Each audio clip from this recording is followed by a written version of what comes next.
인공지능 이렇게 위험할 수 있는데 왜 하는 거예요 그런 실험? 이런 얘기 되게 많이 듣거든요. 그렇죠. 네. 방금 유전자 조작 실험 그런 거 왜 하는 거예요? 왜 하는 가장 와닿는 예를 들려면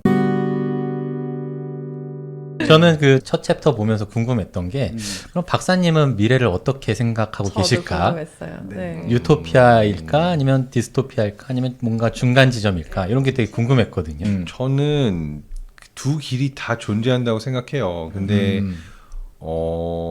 결국은 이제 새로운 기술이 나왔을 때 그게 어디에 쓰일 수 있느냐는 그 기술을 사용한 사람들의 손에 있는 것 같아요. 그렇죠. 그러니까 우리가 챗봇 이루다가 나왔을 때 인공지능 챗봇이죠. 네. 사실은 안 좋은 얘기만 뉴스에 많이 나왔지만 굉장히 위안을 얻으면서 매일 하루하루 이 챗봇과 이야기하면서 되게 많은 위안을 얻었고 나를 네. 이해해준 친구가 있는 감정을 받았다라고 한 사람도 되게 많았거든요. 예.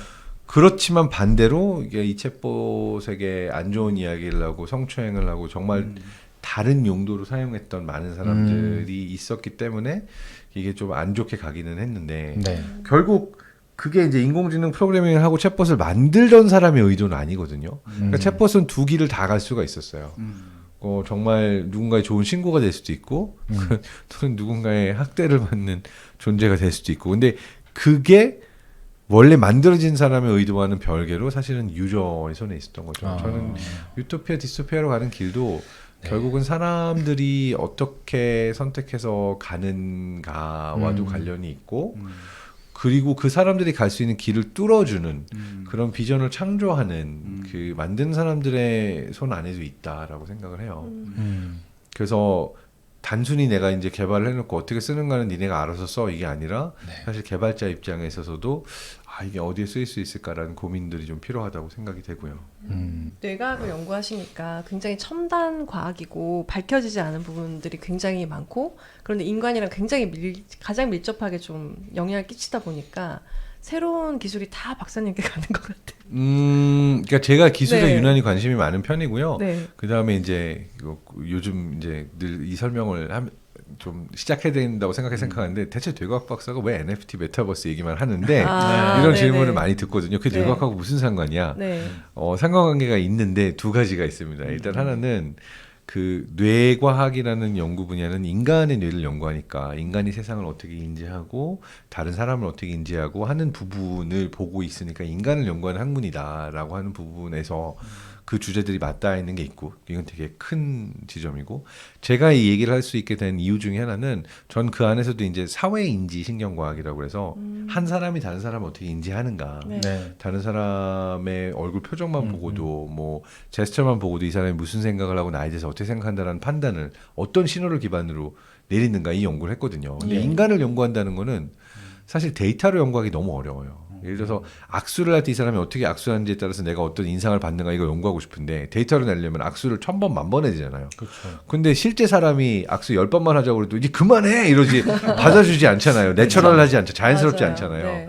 그러다 보니까 이제 인간의 행동을 연구하기 위해서는 모션 캡처 같은 걸 쓰거나 아바타로 사용해서 이 실험을 가상현실로 옮겨와서 실제 사람의 행동은 캡처를 하되 이거를 100번, 1000번, 10,000번 보여주는 이 반복적인 실험과 데이터로 내는 거는 아바타의 형태로 가상현실에서 실험한 거죠. 마찬가지로 사람이 길을 어떻게 찾고 공간을 어떻게 인지하는가. 건축가를 고용해서 공간을 만들게 하고 길을 다 만들게 할 수 없잖아요. 그만한 돈과 공수와 땅과 이게 어렵다 보니까 이런 실험을 어떻게 할까 생각해 보면 이 역시도 사람을 가상 공간 안에 넣고 어떻게 가상현실에서 길을 찾고 장소를 기억하는지의 실험을 하게 된 거죠. 그래서 제가 이 연구를 2005년부터 해왔던 연구소가 독일 막스플랑크 바이오 사이버네틱스 연구소인데 사이버네옴이라고 그래서 가상현실, 증강현실의 정말 스테이트 오브 더 아트, 그러니까 정말 가장 최신 가상 증강현실 연구를 해오던 곳에서 네. 박사를 제 소속 그룹도 VR 그룹이었어요. 어. 그러니까 뇌과학 연구를 하지만 그 연구를 하기 위한 툴로 VR을 사용했기 때문에 VR 그룹 소속이었거든요. 네네. 그러다 보니까 지금 나오는 메타버스 이야기를 할 때 와 이거 우리가 다 연구하던 주제고 이렇게 연구하면 세상이 어떻게 변할까 막 상상해온 건데 이게 드디어 실제 세상에 들어오는구나 라고 하면서 뭔가 되게 반갑기도 했지만 이걸 처음 듣고 이게 뭐야 하는 입장과는 조금 다르게 네. 또 다른 연구자의 입장에서 15년, 20년 정도 봐오던 분야가 이제 현실 세상에 들어오는구나라고 보는 부분에 있어서 메타버스와의 접점이 생겼고 네. 이렇게 디지털 세상이 오게 되면 그 안에서 나는 누구고 내가 나라는 걸 어떻게 증명하지라고 하는 부분에 있어서 NFT나 블록체인과 같은 솔루션들을 발견하면서 네. 와 이게 메인이 될 수밖에 없겠구나라고 메타버스를 통해서 그 영역으로 가게 된 부분이 있습니다. 그래서 네. 그렇게 설명하면 그 연구를 하다가 접했던 툴들이 이제 일상으로 돌아오면서 이제 세상을 어떻게 바꾸게 되는가를 보는 입장이구나 예, 예. 이렇게 생각해 주시면 될 것 같습니다. 네. 되게 궁금했던 점이 풀린 것 같아요. 책에 그 말씀을 해주셔서 네. 요즘 뭐 딥페이크니 딥보이스니 워낙 가상세계 캐릭터가 현실의 인물하고 똑같이 구현이 되다 보니까 저게 실제 인물인지 아닌지 나중에는 만약에 메타버스가 현실이 되면 가상세계 만든 사람이 뭐 똑같은 사람이 여럿이 있을 수 있는데 네가 고유한 누구다라는 걸 증명할 방법이 없을 수 있으니까 그렇죠. 그런 관점에서 NFT가 이제 대체 불가능한 토큰이니까 그렇게 엮이면 맞아 고유할 수 있겠네. 저도 그런 생각을 딱 하면서 봤는데 그 말씀을 하셨더라고요. 그렇죠. 그리고 지금은 단순히 이제 어떠한 내 원본임을 증명할 수 있거나 내가 만든 것을 증명할 수 있는 것을 넘어서서 네. 일종의 우리가 어떤 소속감을 표현하거나 나는 이런 비전과 이런 걸 좋아해 보여주는 커뮤니티의 증표가 되기도 했죠. 그렇죠. 그렇죠. 예를 들어서 이제 저는 보면 요새 아이들이 포켓몬 카드 엄청 좋아하거든요. 네. 초등학생들이 거의 장난감 가게에 살 수 없을 만큼 이 트레이딩을 하는데 네. 포켓몬 카드를 트레이딩하는 애들이 있고 지금은 조금 사그라들었지만 브롤스타즈 같은 게임 트레이딩을 하는 애들이 있고 예. 그럼 어쨌든 나는 브롤스타즈 팬이고 나는 포켓몬 팬이고 서로 다른 카드로 트레이딩을 하고 있는 거잖아요. 네네. 그러니까 그것 자체가 어떻게 보면 이들의 취미와 내가 좋아하는 팬덤을 보여주는 거기도 한데 실제로 이제 어른들 입장에서도 내가 우리는 소유할 수 없지만 크립토키티스라든지 아니면은 BAYC 같은 네. 특정 NFT 커뮤니티 안에 있게 되면은 그런 어떤 아이덴티티가 또 생겨나는 부분들도 있는 거죠. 지금 우리는 어디에 있는 건가요? 그러니까 지금 막 메타버스 NFT 하는데 지금도 격차가 되게 많이 느껴지거든요. 사람들과 사람들 사이에서. 근데 박사님이 알고 좀 연구한 그 깊이랑 또 일반 사람들이 아는 사람과 모르는 사람의 그 차이들이 점점 벌어지고 있는 것 같아요. 근데 저는 오히려 굉장히 빠르게 이게 메인스트림으로 들어와서 굉장히 많은 사람들이 이 개념을 알고 찾아가고 공부하고 있구나에 놀라고 있어요. 그러니까 제가 유튜브 영상을 올릴 때만 해도 이 개념을 여기에 올릴 때 이게 진짜 소수들만 관심을 가지지 않을까라고 생각을 했는데 네. 매번 틀렸어요. 그러니까 이거를 몇 명만 알고 싶어 하겠지로 올렸는데 갑자기 뉴스에 나오고 미디어에 나오고 그 개념들이 메인스트림이 되고 그냥 이쪽 강연을 하기가 되게 어려운 것 중에 하나가 거의 매주 뉴스가 나와요. 맞아요. 페이스북이라고 그랬더니 회사 이름이 메타로 바뀌고 뭐 마이크로소프트가 갑자기 스타크래프트랑 워크래프트 뭐 그 블리자드사를 사버리고 네. 뭐 구찌가 샌드박스랑 협업한다고 들어가고 뭐 하여튼 뭐 매주 이슈들이 터지면서 새로운 이 변화가 일어나고 있어서 참 좀 커버하기 어려운 필드이기도 하고 그래서 제가 가지고 있는 지식이 별거 아니다라고 생각이 되는 이유도 점점 빨라서 새로운 그 뉴스들이 나오고 있어요. 그래서 어디까지 따라가야 되고 어디까지 알아야 되는가라고 하는 부분에 있어서 고민이 많이 생기는 포인트인 것 같아요. 정말 예전에 내가 그냥 한 교수님한테 한 번 배우고 한 지금 평생 동안 가르치면서 살 수도 있는데 너무 힘들게 되셨네. 그렇죠. 그러니까 이게 그렇죠. 네. 그래서 제일 부러운 사람들이 역사하는 사람들입니다. 한 번 공부해두면 안 바뀌잖아요. 계속 써먹을 수 있잖아요. 그러니까요. 역사사들이 진짜네. 또 그럼 굉장히 또 화낼 낼 수도 있습니다. 그렇죠. 역사는 현재와의 대화인데 네, 심용환 작가님하고 그 방송 같이 하고 있거든요. 한번 던져봐야 되겠네요. 버럭하실 수도 있어요. 저는 또 최근에 들은 뉴스가 뉴럴링크의 실험 대상이었던 원숭이가 27마리 중 뭐 15마리가 그 이상이 죽었다. 죽었다. 이거 뭐 동물학대 아니냐? 막 이런 동물학 그런 보호 단체에서 얘기가 나오니까 또 입장을 밝혔더라고요. 우리는 어떤 사람들의 목숨을 네. 살리기 위한 연구들을 하고 있다. 네, 그리고 그렇죠. 그렇게 위법한 행동을 한 적이 없다라고 했는데 뉴럴링크를 뇌에 처음 이렇게 초기에 인간에게 한다면 심으실 생각이 있으신가요? 없어요. 없어요. 네, 왜요? 없어요. 궁금하지 않으세요? 왜냐- 뇌과학자로서. 그러니까 실험을 할 때 어떤 일이 일어난지를 너무나 잘 알기 때문에 아. 제가 첫 첫 실험 대상이 될 생각은 없습니다. 상용화가 되면 할 의사는 혹시 있으신가요? 데이터가 수만 명 이상 쌓이고 나면 아. 모르겠지만 저는 개인적으로 네. 저는 이번에 코로나 백신 나올 때도 좀 지켜보다 맞았거든요. 코로나가 무섭다기보다 백신이 어떻게 되는지가 더 궁금하더라고요. 근데 네. 뉴럴링크 같은 서비스가 나와도 너무 궁금하고 더 이렇게 내가 앞서 나간 뇌를 빨리 갖기 위해서 먼저 하는 사람이 있을 수도 있고 어떤 사람은 위험한지 충분히 샘플을 보고 하겠어 이런 사람이 있을 것 같아요. 그쵸. 그래서 사실은 이 기술이 리스크를 지더라도 내가 꼭 필요한 사람들이 있어요. 그래서 그런 환자군을 대상으로 먼저 실험을 하겠다고 이야기를 하고 있기도 하고요. 네. 또 다른 백그라운드 얘기긴 한데 이 원숭이 실험하면서 문제된 사건을 저는 굉장히 크게 경험했었어요. 왜냐하면 제가 있었던 독일 막스 플랑크 연구소, 이 바이오사이버넥시스 연구소가 사실은 이 뇌과학 연구 분야, 특히 또 원숭이를 이제 그 실험 대상으로 해서 연구하던 그 디파트먼트가 되게 크던 데였거든요. 네. 네. 근데 어떤 일이 있었냐면 되게 조금 극단주의적인 성향을 가진 동물 단체에서 언더커버로 연구 조교를 넣었어요. 그리고선 수술하는 장면을 풀 카메라로 고해상도로 찍어가지고 뉴스에 뿌렸거든요. 근데 되게 그러니까 네, 이게 그러니까 저희 연구소 쪽에서 뭐 윤리적으로 법을 위반하거나 문제되거나 한 것들은 없었어요. 적어도 제가 아는 바로는. 근데 이제 모든 수술을 그러니까 사실 그래요. 사람 대상으로 하는 목숨 구한 수술도 카메라를 풀로 찍는다고 해봐요. 굉장히 끔찍하거든요. 피가 그렇죠. 많이 흐르고 예, 예. 굉장히 잔인해요. 근데 그 영상을 이제 원숭이 대상으로 실험하는 거 보여주면서 이런 실험을 한다라고 뉴스에 나갔는데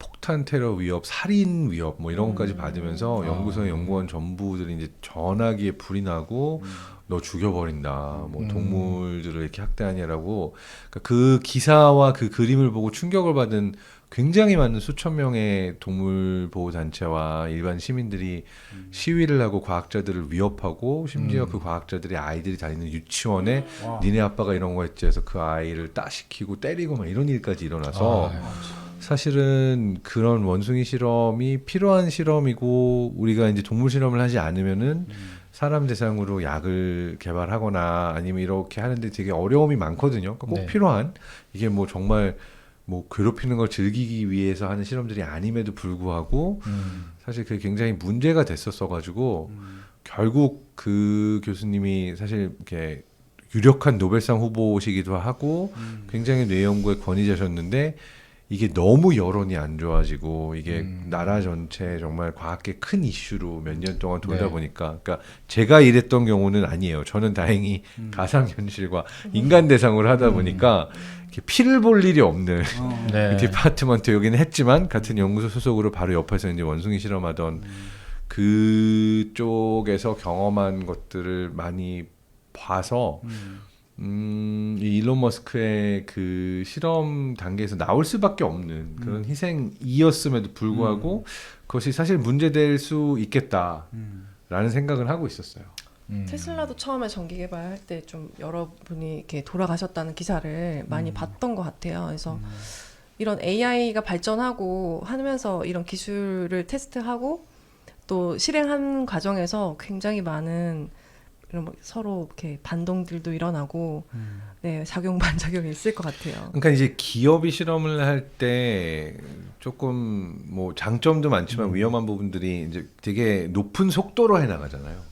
그러니까 보통의 경우에는 이게 동물 실험 들어가기 전에 굉장히 많이 그 인비트로라고 그래서 이제 실험실 셋업에서 실험을 하고 인비보 살아있는 생명체를 대상으로 실험을 안 해요. 넘어갈 때는 보통 쥐 대상으로 실험을 많이 하고 네. 그리고 나서 이제 서서히 올라가서 원숭이 실험까지 올라가는 경우들이 있는데 일론 머스크도 쥐 실험, 돼지 실험 넘어서서 이제 원숭이까지 간 걸로 알고 있긴 한데 어쨌든 빠른 시간 안에 이제 기업 입장에서 성과를 내기 위한 실험을 할 때는 네. 어떻게 보면은 좀 리스크도 많고 희생이 늘어날 수밖에 없는 부분들이 있어요.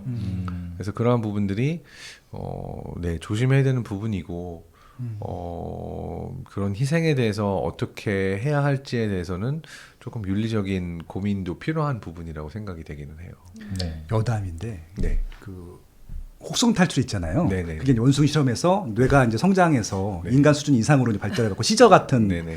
주인공이 나온 거잖아요. 네. 가능할까요? 그건 아니라고 생각해요. 그건 아니라고 생각하고, 그러니까 오늘 너무 과학자들에 대해서 위험한 얘기 막 이런 것들만 하는 것 같기는 한데, 사실 이제 인간의 유전자를 조작해가지고 업그레이드 시키자라고 하는 상상은 오래전부터 있어 왔는데, 이게 이제 크리스퍼라고 하는 유전자 가위 기술을 통해서 가능해졌거든요.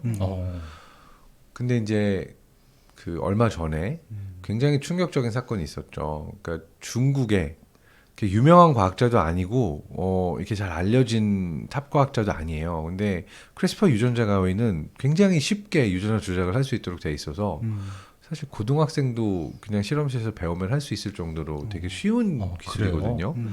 근데 중국의 한 학자가 가난한 집에 돈 없는 가난한 집에 에이즈 걸린 부모들을 대상으로 그 아이들 태어날 아이들을 대상으로 실험하겠다라고 그 실험했을 때 나올 어떤 결과가 있을지 아이들에게 어떤 문제가 생길지도 알려주지 않은 채로 그러니까 굉장히 비윤리적이죠. 예. 그리고 과학자들이 실험을 하려면은 윤리위원회에서 오케이를 받은 실험만 할 수가 있어요. 근데 윤리위원회 오케이도 받지 않고 이렇게 그 가난한 집에 에이즈 걸린 사람들 대상으로 실험하겠다고 해서 그 에이즈에 감염되지 않도록 유전자 조작을 해서 바꾸고 아이를 태어나게 한 거예요. 근데 심지어 이 실험을 하는 과정에 있어서 깨끗하게 정말 깔끔하게 실험했다기보다는 굉장히 리스크가 많은 그런 걸 했고 그래서 인간 대상으로 유전자 조작 실험을 해가지고 네. 그 유전자 조작이 된 사람을 태어나게 한 최초의 키스를 만든 거죠. 그리고선 굉장히 천진난만하게 인터뷰를 했어요. 나도 이제 유명세를 타는구나. 내가 최초로 남는다라는 굉장히 자부심을 가지고. 근데 이게 예. 과학계가 발칵 뒤집어졌죠. 이건 해서는 안 되는 일이고 이거는 범죄고 이거는 안 된다. 왜냐하면 그 유전자가 어떤 또 다른 부작용을 가져올지 모르는 거예요. 그래서 생쥐 대상으로 실험을 했을 때 이런 크리스퍼 유전자 조작 기술을 통해서 얘가 아프지 않게 하려고 유전자 조작을 했는데 눈먼쥐가 태어나고 뭐 기관에 문제가 생기고 이런 것들이 많이 발견이 됐거든요. 그래서 그렇게 해서 태어난 아이들이 살아있는지 어떤 문제가 생겼는지조차 알려지지 않았어요. 철저하게 감춰지고 죽었는지 살았는지도 알 수가 없고 그리고 이 과학자는 사실 이제 중국에서도 일이 너무 커지니까 감옥에 넣었죠. 징계를 받았죠. 네. 근데 어쨌든 이러한 일들까지 일어날 수 있다는 것 자체가 사실 굉장히 큰 문제죠. 그러니까 기술이 발전하면서 그 기술에 대해서 어떤 윤리적인 판단이나 제대로 된 룰들이 서지 않은 상태에서 이런 실험을 할 때 일어날 수 있는 문제가 되게 많고 그래서 인공지능 분야에서도 모두가 두려워하는 시나리오 중에 하나가 네. 어느 한순간 선을 넘어서 잘못된 실험을 한 바보 같은 과학자나 기술자가 나왔을 때 우리가 그 결과를 감당할 수 없게 갈 수 있지 않을까라고 하는 두려움이죠. 근데 저는 개인적인 입장은 그거예요. 인공지능 그 자체나 그 기술 자체가 문제가 됐다기보다는 그걸 사용하는 사람의 우매함, 뻔뻔함, 욕망 이런 것들 때문에 문제가 터지면 터질 거다. 그래서 결과적으로 문제는 사람이다라고 생각을 하고 있어요. 네. 근데 너무 이런 잘못된 과학적인 케이스들 좀 문제가 될 만한 동물 실험, 뭐 유전자 조작 실험 얘기만 하긴 했지만 예. 그 반면에 사실 대다수의 과학자들은 이런 일들이 일어나지 않도록 우리가 어떻게 해야 되는가라고 많은 그 논의를 하고 있고 네. 이런 윤리 부분에 있어서도 많은 고민을 하고 있다라는 부분도 꼭 얘기하고 싶습니다. 네. 네. 그래서 인공지능하고 좀 멀어졌네요. 아니. 아닙니다. 이 책을 통해서도 이제 AI 인공지능을 우리가 사용하면서 또 AI가 어떻게 변화할지를 계속 공부하고 연구해 나가면서 일반적인 사람부터 과학자까지 어떻게 얘기를 해나가야 될지 좀 던지신 것 같아요. 맞아. 네. 근데 여기서 마무리 발언은 요걸로 할게요. 뭐냐면 자 그럼 인공지능 이렇게 위험할 수 있는데 왜 하는 거예요 그런 실험 이런 얘기 되게 많이 듣거든요. 그렇죠. 네. 방금 유전자 조작 실험 그런 거 왜 하는 거예요? 왜 하는 사람 목숨을 구하기 위해서 하는 거고 가장 와닿는 그 제가 예를 들려면 최근에 인공지능 기술의 발달로 우리가 가장 큰 혜택을 본 게 있어요. 뭘까요? 코로나19 백신이 나온 거예요. 아. 왜냐하면 백신 개발 과정은 일반적으로 제약회사에서 5년, 10년 걸리는 과정이었어요. 근데 거의 1년 만에 백신이 나왔잖아요. 여러 맞아요. 곳에서. 그렇죠. 근데 이것을 가능하게 도와줬던 것들 중에 하나가 이 그 단백질의 분자 구조 이런 것들을 인공지능을 통해서 볼 수 있게 해준 구글 딥마인드 기억하시죠? 네. 구글 딥마인드에서 이제 알파고 대상으로 바둑으로만 이긴 게 아니라 네. 그러한 단백질, 분자 구조 이런 것들을 찾기 위한 알파폴드라고 하는 프로그램을 개발을 했어요. 예. 그런데 요 인공지능, 그러니까 딥마인드의 요 파워를 전부 과학자들에게 무상으로 제공을 했어요. 아. 그러니까 전 세계 과학자들이 굉장히 오랜 시간이 걸려가지고 만약 사람이 연구한다면 굉장히 많은 공수가 들어가고 오랜 시간이 걸릴 일들을 네. 인공지능을 서포트 해주면서 우리가 이제 백신 개발을 위한 그 여러 과정에서 필요했던데 인공지능의 도움이 있었던 거죠. 그래서 사실 코로나 백신이 나올 수 있었던 뒤에도 네. 인공지능이 열일했다. 네. 그렇지 않았다면 수년이 걸렸을 일들을 네. 우리가 인공지능의 도움으로 이렇게 빠르게 1년 만에. 그래도 그 백신을 얻을 수 있게 됐다. 물론 그 백신이 테스트가 되고 안전성이 올라가고 이거는 있어야 되는 과정이지만 백신 자체가 개발될 수 있었다는 게 사실 기적 같은 일이거든요. 네. 네. 근데 이러한 것들이 인공지능을 통해서 가능해졌다. 음.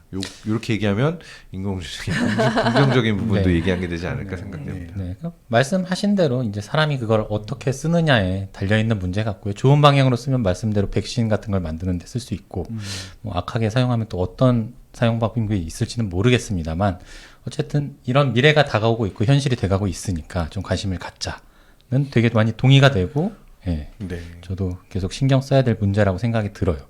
그리고 모든 분야에 모든 학문 분야에 인공지능이 이미 쓰이고 있어요. 그렇죠. 사회학 연구원, 맞아요. 지질학 네. 연구원, 우리가 우주 항공 탐사건, 어떤 새로운 자동차 개발이건, 네. 방금처럼 백신 개발이건, 사실 예전에는 이제 인간과학자가 계산하고 거기 뭐 계산기를 사용하다 컴퓨터를 사용하다가 지금은 사실 인공지능 알고리즘이 대부분 그런 분석, 분류 이런 것에 도움을 주고 있죠. 네. 이런 인공지능에 대해서 저희가 1부는 여기서 마무리하고 또 2부에서 계속 좀 알아가는 시간을 갖도록 하겠습니다. 네. 1부 마무리하겠습니다. 감사합니다.